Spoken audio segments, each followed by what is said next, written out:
ओम नमो भगवते वासुदेवाय। ओम नमो भगवते वासुदेवाय। ओम नमो भगवते वासुदेवाय। नारायणं नमस्कृत्य नरं चैव नरोत्तमं देवीं सरस्वतीं व्यासं ततो जायमुदीरये। नष्टप्रायेषु अभद्रेषु नित्यं भागवत सेवया भगवती उत्तमश्लोके भक्तिर्भवती नैष्टिकी। कृष्णाय वासुदेवाय देवकी नंदनाय च नंदगोपकुमाराय गोविंदाय नमो नमः। नमो पंकजनाभाय नमो पंकजमालिने नमो पंकजनेत्राय नमस्ते पंकजांग्रये। हरे कृष्ण। तो टेक्स्ट 46 ये छठे अध्याय का आखिरी श्लोक। प्राधान्यतो यान ऋष आमनन्ति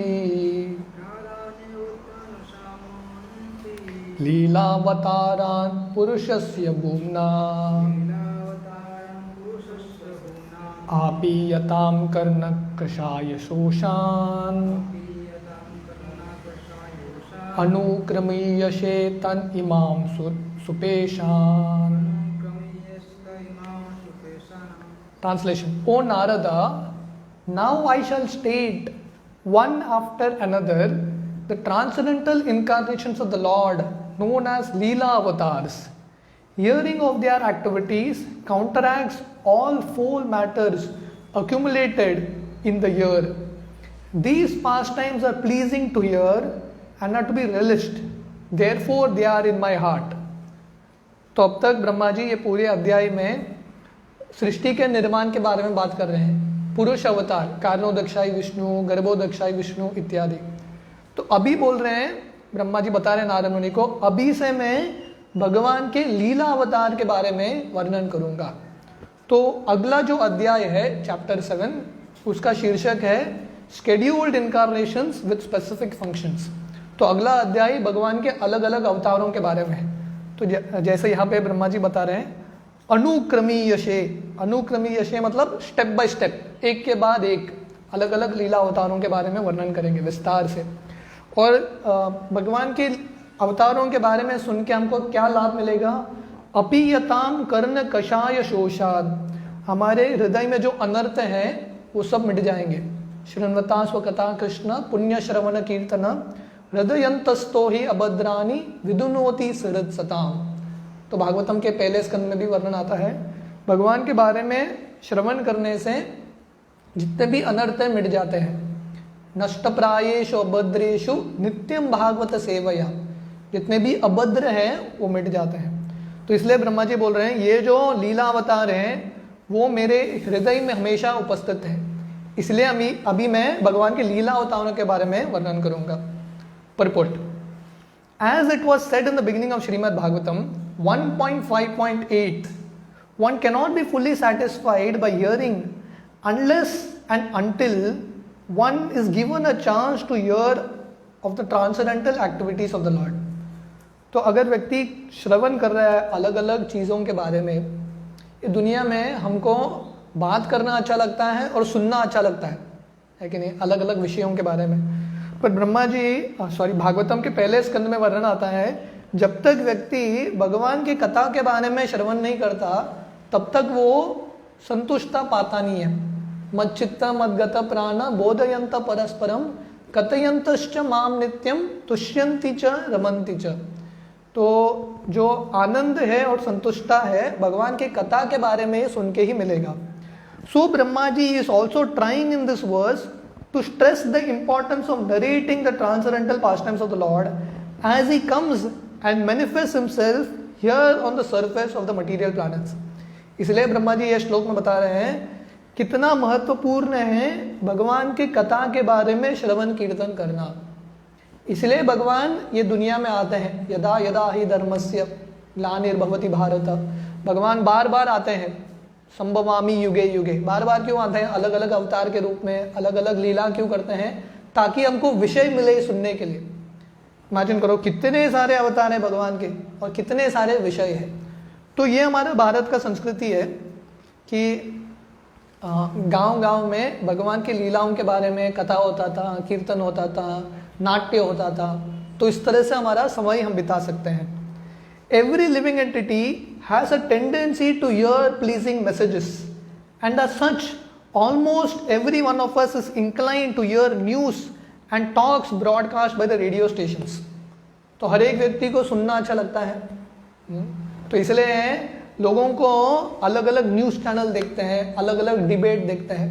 कितना सारा विषय है, इसको देखते रहते हैं क्योंकि लोगों को सुनना और देखना और बातचीत करना अच्छा लगता है. But the difficulty is that no one is satisfied at heart by hearing all those messages.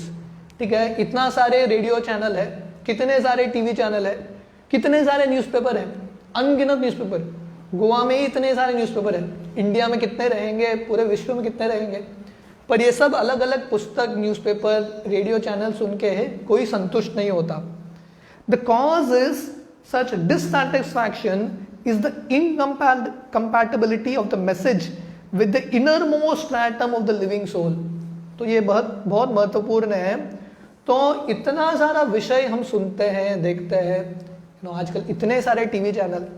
पहले तो भारत में एक ही था, दूरदर्शन, है कि नहीं. तो अभी कितना चैनल है उसका गिनती नहीं है. हजारों चैनल चेंज करते रहो, चैनल को देखते रहो. पर इतना वैरायटी है फिर भी व्यक्ति संतुष्ट नहीं है. क्यों? क्योंकि जो विषय हम सुनते हैं ये अलग अलग न्यूज़ चैनल के माध्यम से इंद्रियों को और मन को थोड़ा संतुष्टता देता है पर आत्मा तक पहुंचता नहीं है. क्योंकि आत्मा का खुराक अलग है कि नहीं. कोई अगर पेट्रोल पंप में जाता है और पेट्रोल वाले को बोलता है 10 लीटर गाड़ी में डालो और 1 लीटर मुझे दे दो. ऐसा होता है क्या? नहीं, क्योंकि गाड़ी का फ्यूल अलग है और व्यक्ति का फ्यूल अलग है कि नहीं. उसको पिज्ज़ा, पास्ता जो भी चाहिए उसको, है कि नहीं. तो वैसे ही फ्यूल अलग है. तो वैसे ही ये सब जो विषय हैं हमारे इंद्रियों के लिए, मन के लिए ठीक है.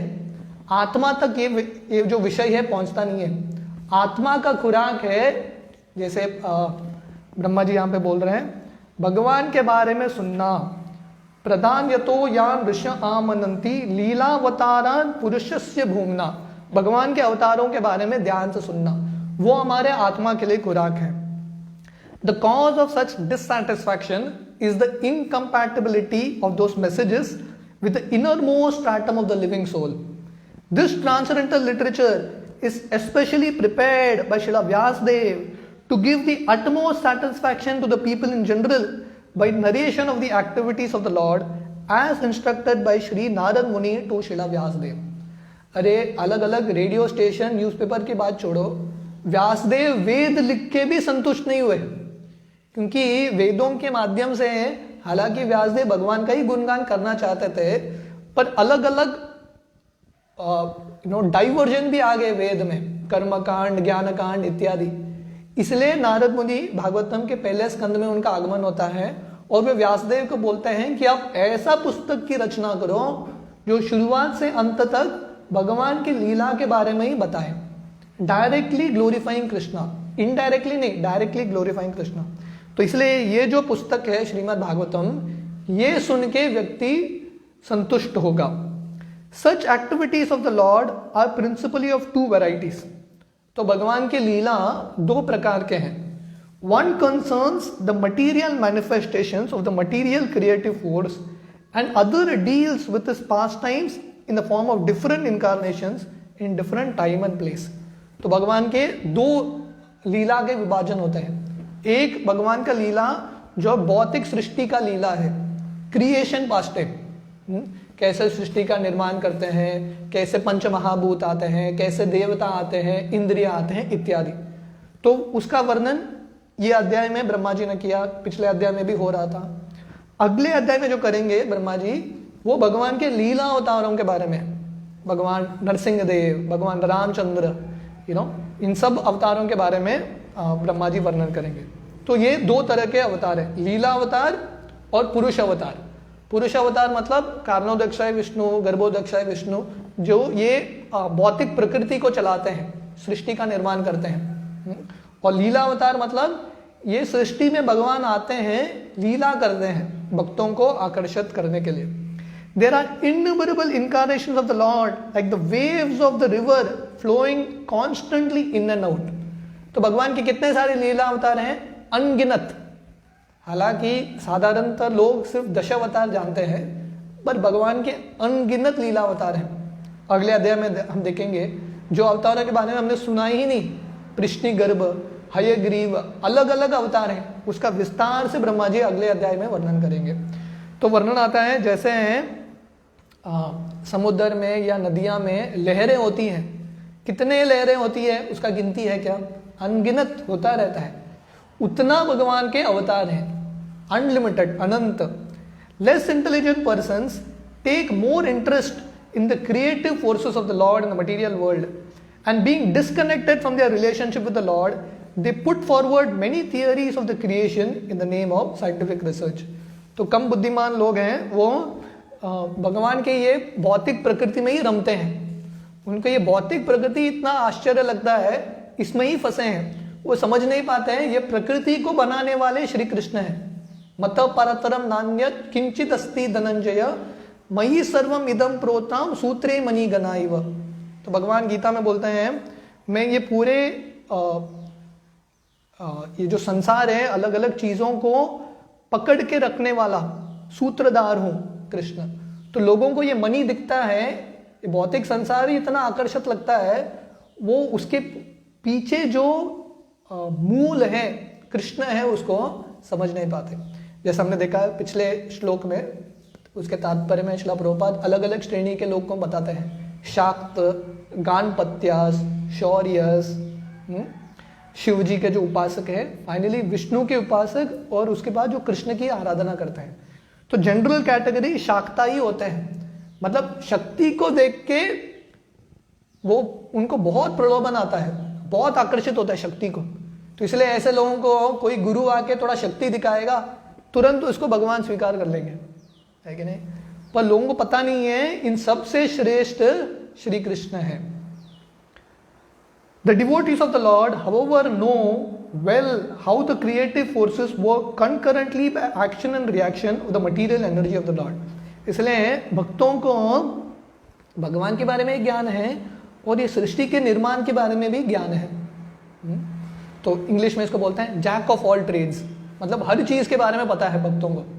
इसलिए श्रील प्रभुपाद की एक खासियत था, प्रभुपाद के सामने कोई भी आ जाए, बड़े से बड़े वैज्ञानिक हो, पीएचडी हो, डबल पीएचडी हो, प्रभुपाद उनके साथ चर्चा वार्तालाप कर सकते थे, क्योंकि हमारे भागवतम में ऑलरेडी इतना विषय है विज्ञान के बारे में, संस्कृति के बारे में, कला के बारे में। कोई भी सामने आए हम उनके साथ डिस्कशन कर सकते हैं। तो भक्तों को हालांकि जप करते हैं हरे कृष्ण महामंत्र का, पर हमको सृष्टि के निर्माण के बारे में पता है, स्टेप बाय स्टेप, ये ब्रह्मांड के बारे में पता है, how this whole universe works, भक्तों को यह धारणा है।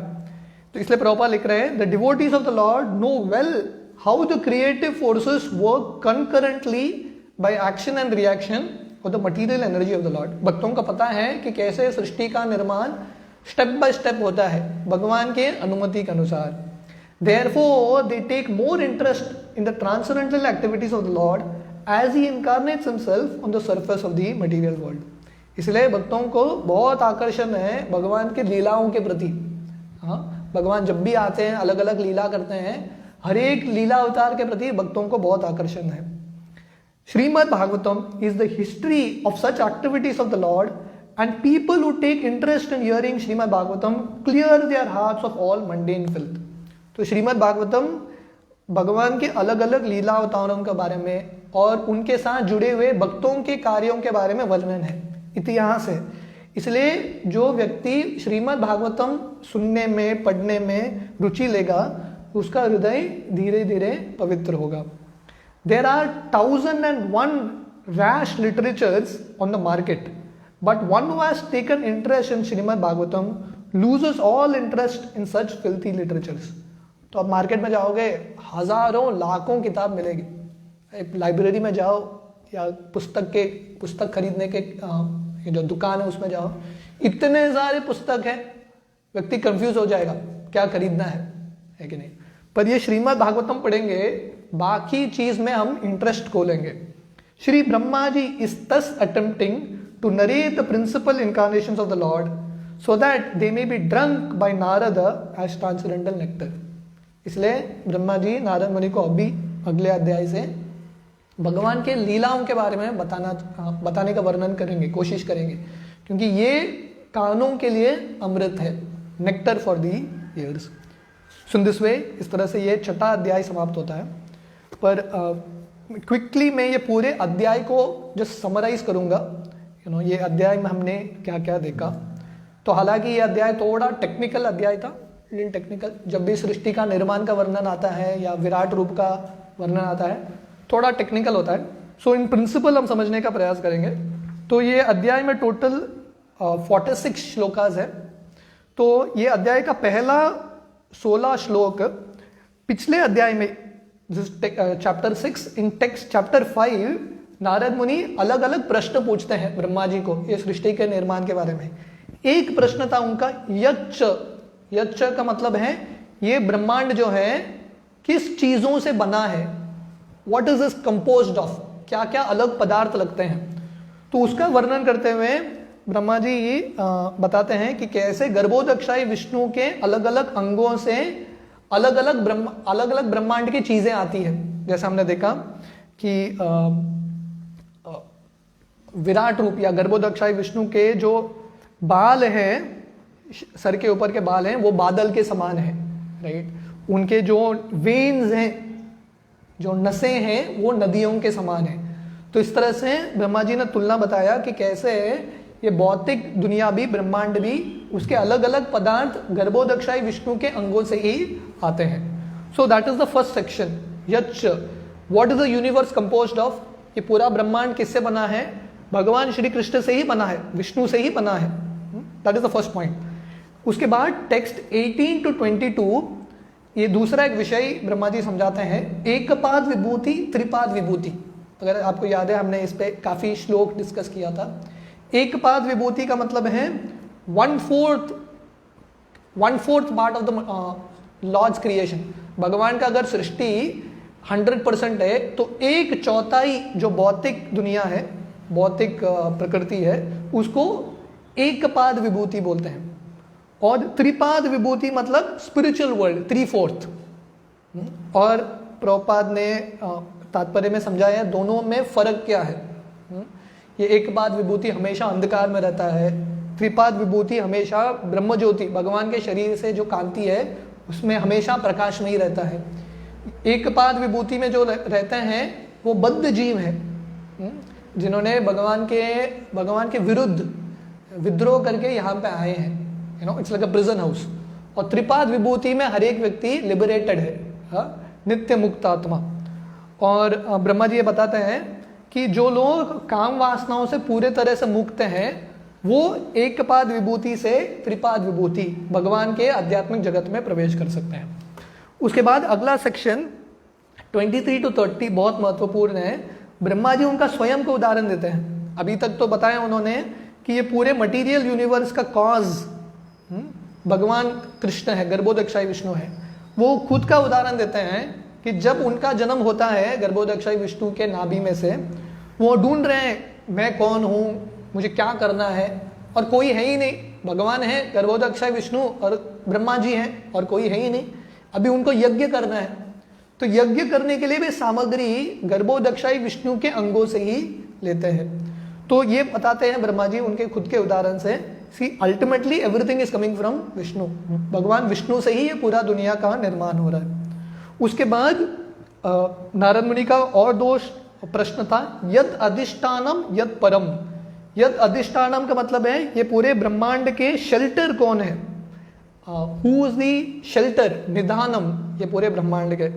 तो बताते हैं कि भगवान श्री कृष्ण, भगवान नारायण ही पूरे ब्रह्मांड के अधिष्ठान है, रेस्टिंग प्लेस। एंड देन यद परम, किस पे निर्भर है यह पूरा ब्रह्मांड। तो बताते हैं ब्रह्मा जी कि मेरा जो शक्ति है सृष्टि करने का, शिव जी का जो शक्ति है प्रलय करने का, वो सब शक्ति भगवान से ही आता है। हालांकि ऐसा दिखता है कि मैं सृष्टि का निर्माण कर रहा हूं और शिव जी प्रलय कर रहे हैं, पर अल्टीमेटली विष्णु ही हमारे माध्यम से करा रहे हैं। So everything is dependent on him. तो इस तरह से ब्रह्मा जी नारद मुनि को बोल रहे हैं, मैंने आपके सब प्रश्नों का उत्तर दे दिया है।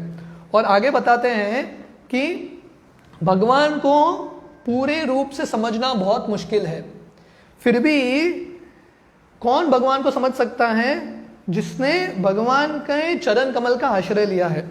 तो ये श्लोक बताते हैं, न भारती में अंग मृषोपलक्ष्यते, न वै क्वचिन में मनसो मृषा गति, न मे ऋषिकानि पतंति असत्पते, यन्मे हृदयो कंत यावता दतो हरि। हालांकि कोई भगवान को पूर्ण रूप से समझ नहीं सकता, पर जो भगवान का आश्रय लेता है ऐसा व्यक्ति का कभी पतन नहीं होता, ऐसा व्यक्ति भगवान को थोड़े हद तक जान सकता है। और ब्रह्मा जी बोल रहे हैं, क्योंकि मैंने बहुत उत्कंठा के साथ भगवान के चरण कमल का आश्रय लिया है, इसलिए मैं जो भी बोलता हूँ, जो भी सोचता हूँ, हमेशा परफेक्ट ही होता है। और इस तरह से बताते हैं कि भगवान को कौन समझ सकता है, जो भगवान के भक्त हैं, भक्त्या माम अभिजानाति, जो भगवान के भक्त हैं वही भगवान को थोड़े हद तक जान सकते हैं। तो ब्रह्मा जी बताते हैं, हालांकि मैंने बहुत तपस्या किया है, मेरे पास बहुत ज्ञान है, सब कुछ है, पर ये योग्यता नहीं है भगवान को जानने का। मेरा, अगर मैं भगवान को थोड़े हद तक जान पा रहा हूँ, और हमने देखा कि प्रभुपाद वो तात्पर्य बताते हैं कि 12 महाजन हैं जो भगवान को थोड़े हद तक जान सकते हैं, और उसमें से प्रमुख है ब्रह्मा जी। तो ब्रह्मा जी बता रहे हैं, मेरा क्वालिफिकेशन क्या है भगवान को जानने का, एक ही है कि मैंने भगवान के चरण कमल का आश्रय लिया है। और ये आश्रय, भगवान के चरण कमल का आश्रय लेने से क्या मिलेगा, 3 चीज बताते हैं ब्रह्मा जी। भवच्छिदम, ये भौतिक सृष्टि जो भवसागर है वो टूट जाएगा। दूसरा, स्वस्ति अयनम, मंगलमय जिंदगी होगा हमारा। और Sumangalam, one will perceive happiness, व्यक्ति खुशी और आनंद का अनुभूति करेगा। तो इसलिए ब्रह्मा जी बोल रहे हैं, हम भगवान के लीलाओं के बारे में, अवतारों के बारे में साथ में गुणगान करेंगे। उसके बाद नारद मुनि का और एक प्रश्न था पिछले अध्याय में, 5वें अध्याय में, यद समस्तम। यद समस्तम का मतलब है कैसे ये सृष्टि का कंजर्वेशन, सृष्टि को कंजर्व कौन करता है। तो उसका वर्णन करते हुए ब्रह्मा जी बताते हैं, वो कर्णोदक्षाय विष्णु से ही सब कुछ आ रहा है। काल, जो मन है, इंद्रिय है, विराट रूप है, वो सब उनसे आता है। और जैसे एक स्पाइडर होता है, अपने मुख से वेब बनाता है, जाल बनाता है और वापस अंदर ले लेता है, तो वैसे ही कारणोदक्षाय विष्णु जो पहले पुरुष है, आद्यम पुरुषम, उनसे ये पूरे ब्रह्मांड आते हैं, जीव आते हैं, और प्रलय के समय, कल्प के अंत में, ब्रह्मा जी के अंत में वापस उनके अंदर समा लेते हैं। और एंड में टेक्स्ट 46 हमने आज देखा कि ब्रह्मा जी बोलते हैं, अब तक हमने भगवान के सृष्टि के निर्माण का लीला देखा, मटीरियल क्रिएशन के लीला। अभी हम भगवान के दिव्य लीलाओं के बारे में, ट्रांसेंडेंटल लीलाओं के बारे में देखेंगे, दैट इज चैप्टर 7। तो हम chapter 7 scheduled incarnations with specific functions कल सुबह से शुरू करेंगे। हरे कृष्ण।